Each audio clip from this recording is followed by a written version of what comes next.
Welcome back. It is Tuesday, May 7th in the NBA. My three best bets are on the way. What's going on, everyone? My name's Austin from Calling Our Shot. Today, we have two NBA playoff games. I have my favorite player prop. We get a same game parlay, and we have a first quarter points prop we'll dive into one moment. But first, we must recap yesterday in 0-2 day. Halted our, 16-6 run. We were really hot over the past week or so. 0-2, let's talk about it. Halliburton over in points plus rebounds. Bro's like Ben Simmons out there. He does not want to shoot the basketball. He probably goes over in game 2, but won't be me betting on him for the rest of the season. I don't care if they make it to the NBA Finals. I'm not touching Halliburton. If I touch his under, he's going to become the best player in the NBA. I'm not doing it. Halliburton, you're banned. Jamal Murray. Oh, what the hell just hit me? Another Jamal Murray brick. What did I just watch last night? I stayed up till 1 a.m. watching that game. What the heck is his shot chart, bro? 3 for 18? He's at a career high in rebounds. You can't make it up. Now, I'll admit the Timberwolves had him in hell last night. He was in prison, as was pretty much everyone else on their team. But man, wow, Jamal Murray could not buy a bucket last night. Should have really been a one-on-one day. Rudy Gobert was our third play. He did not play as he had the birth of his first child, I believe, a boy. So congrats to him, as the Nuggets just got absolutely dismantled by the T-Wolves. But an 0-2 day. Halliburton, bad read. Murray, I don't even know what to do with Murray, but I'm just going to move on because that was just... Man, that was painful to watch. But without further ado, I'm going to dive into the picks today. If you are new, do me a favor, hit that subscribe button. I'm trying to hit that 50 unit mark for y'all this season. We're at 40 right now. Hopefully we can make 10 more units the rest of the NBA season. And it begins with this first pick of the day, my favorite player prop. It is a guy that we backed a few times in his first series.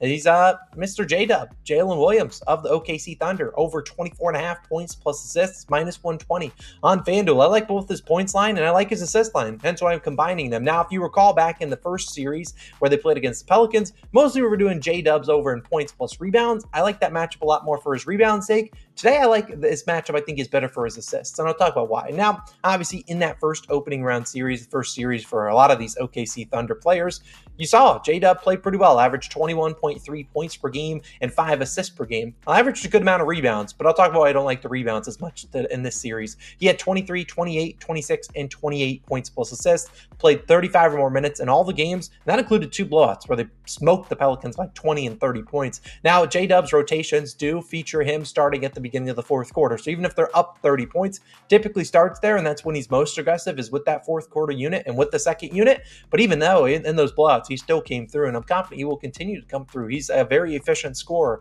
knock on wood.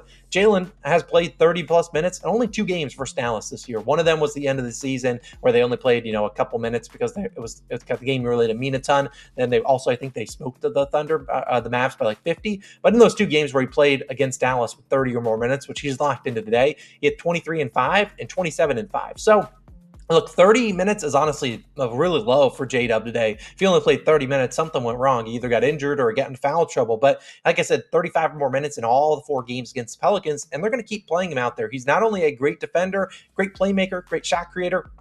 They need him out there. SGA will get his usage, but outside of SGA, really don't have a lot of other guys to run the offense, and it's going to be Jalen Williams with the ball in his hands. Now, I expect, like I said, a heavy dosage of him once again here. This season, he's over this line in 14 of 21 games, 67% when he plays 35 more minutes, and he's over this. He had 23, so getting real close. We need 25 and 18 of 21. So getting really close to that line. Like I said, there's a good chance he could get closer to 38 to 40 minutes tonight if this game's close. I think the game's close. The Mavericks, obviously, a very good defense. I'm not afraid of their, perimeter guard defenders. If anything, I know Dante Exum likes to pick up guys full court, so hopefully he does that to SGA. I'm not really too afraid of Derek Jones Jr., PJ Washington, and whatnot. I'm still going to be confident with JDub at home. He should be able to get his usage, get his shot attempts, and I'm really confident he goes over this 24.5 points plus assist line. I like the potential assists that he's been averaging and been a good assist guy, especially against this Mavericks matchup. We also saw a lot of times in the regular season where the Mavericks were doubling SGA and forcing someone else to beat him.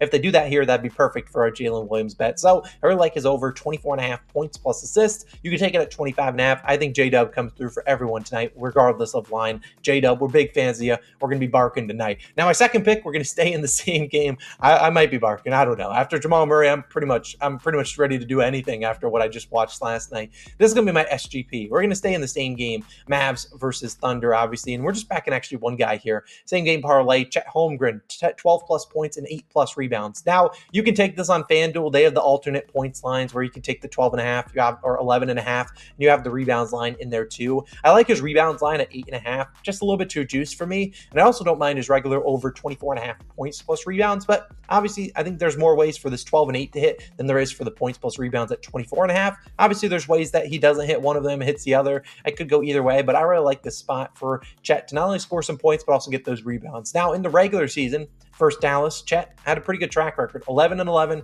12-12, 11-8, 13-9. So I look at the rebounds, I say they're pretty consistent. Even one of those games, the last game, the 13-9, he only played 13 minutes in that game. He had the rebounds in all these games. The problem was the points, actually, in two of them. Only ended with 11 points. And large in part, he only attempted 10, 7, 6, and 8 field goal attempts. That's very low for Chet. I expect him to be a little bit more aggressive coming out the gate here. And he's been at home, where Chet typically is the guy that I normally trust scoring at home. That's a place where I think he averaged like 17 or 18 points per game. On the road, he was not nearly as good. But so far in the playoffs, we saw Chet have a lot more volume than what he saw against Dallas. In the playoffs, we've seen him have 15-11. 26-7 would hurt real good today, 6-8, and then 14-9. So did cash this SGP in 2 of 4, miss on the hook with 1 rebound in there, but you saw the field goal attempts, 14, 13, 8, and 12. So the field goal attempts are a lot higher than what we saw against Dallas in the regular season. And while Gafford and Lively are better defenders than Jonas Valanciunas and Larry Nance Jr., I still think he's going to see upwards of 30-plus minutes today. He's not really going to have to try a ton on defense in terms of having to, contest shots from Gafford and Lively. All those two guys do is really dunk. So sure, he'll contest the dunks on lobs, but he'll be mostly just in the pick and roll. So I like him to be down low on all the rebounds. This is also a rebounding team that OKC's really struggled. They don't rebound too well. Chet's obviously their number one rebounder. He needs to be down there grabbing boards. So I think he gets the 8 rebounds. Comes down to the points. I trust him at home to get the 12 points too. You can take him to 15. I don't mind his regular line at 15.5, but sometimes I feel like Chet loves to end on 14 and 15 points. Here we only need 12. I love this SGP at 12 and 8 for Chet. I think he gets the job done tonight in the game 1 of this series. I really like Chet and JDub of the Thunder to do their thing. That's why I'm not really taking JDub for rebounds, because I really think Chet's going to be grabbing a lot of them tonight. But like I said, 2 like SGP, Chet Holmgren 12 points and 8 rebounds, minus 120 on BetMGM. I want to say it was minus 126 on FanDuel. DraftKings was way too juiced for me, but those two should be playable for y'all. And then my final pick of the day is going to go to the first game of the slate, Cavaliers for Celtics. In an ideal world, I don't have to watch a lot of this game because I honestly don't think this series will be all too competitive. So let's watch the first quarter and watch this guy hopefully knock down a 3.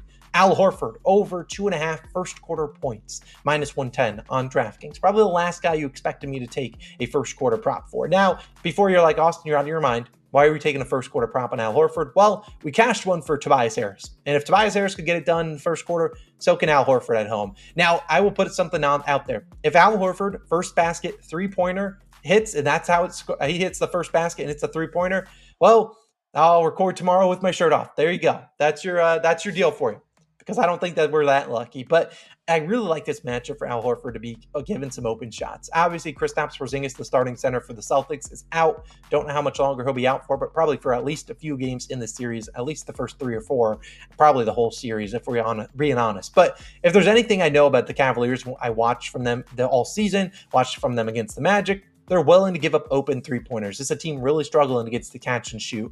And we've seen Horford, a guy that's likely either being defended by Jared Allen, who's got a bruised rib or broken rib, whatever, or Evan Mobley. Either way, those two guys, their number one priority is paint protection. They're going to be in there contesting shots. Well, when Al Horford sets a screen for Jason Tatum, Drew Holiday, which sets it for Jaylen Brown, well, he's going to be popping out to the 3-point line, and he's going to get wide open looks. And I don't think the Cavs are going to be super early to adjust and transfer on him or rotate to him, because if you're going to rotate to him, you're probably leaving open Derek White or Drew Holiday, guy that you probably don't want to shoot for threes. I think you'd live with Al Horford knocking down some threes. In the first quarter of his last game versus Miami, Horford did hit this over. He played 10 minutes.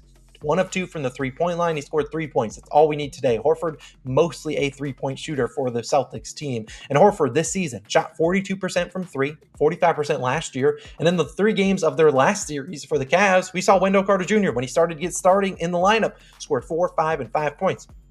Look, they were giving him wide open threes, 2, 2, and 1 3-pointers. And Wendell Carter Jr., normally not a guy that really wants to shoot threes. Al Horford, if you give him an inch of space, he's going to shoot it. He's not afraid to do it. That's what the Celtics team does. They fire up threes. They are the number one shooting 3-point team, number one team in makes too. They're going to fire up threes. And if there's one guy that the Cavs really don't want to get going, it's probably the last guy on that list is Al Horford. I think they live with some Al Horford threes. Like I said, I think there's going to be plenty of pick and pop opportunities in this first quarter. Obviously, Al Horford could maybe get some lay-ins, some tip-ins, and things like that, and could score 2 field goal attempts like that. But I also think he could easily hit a 3-pointer in this first quarter, which would be the 3 points we need. I think he gets some open looks. Let's hope he knocks him down. Al Horford, we're your number one fan tonight in the first quarter, over 2.5 first quarter points. I know it's a weird one, but first quarter props are a little bit tricky. Give me a role player at home that's going to play 8 to 10 minutes in the first quarter. All it takes is one shot. I'll take my chances there. So those are my favorite picks of the day. You guys, as always, have a great day. Al Horford, we need a 3 from you in the first quarter, or some two-pointers, or get fouled on 3. I don't care what you could do. Chet Holmgren needs some points and grabs, and JDub, we need some points. And if you're going to pass it to Chet so he can go score some points for us too. Those are my favorite picks of the day. Y'all have a wonderful Tuesday. If you want to go check out our MLB picks, we're about to go on a scorching hot tear. I'm speaking it into existence. Go check it out. It is linked on the screen. You guys have a wonderful Tuesday. I'll see you guys back again in the next one tomorrow with some more picks. See you then. Peace.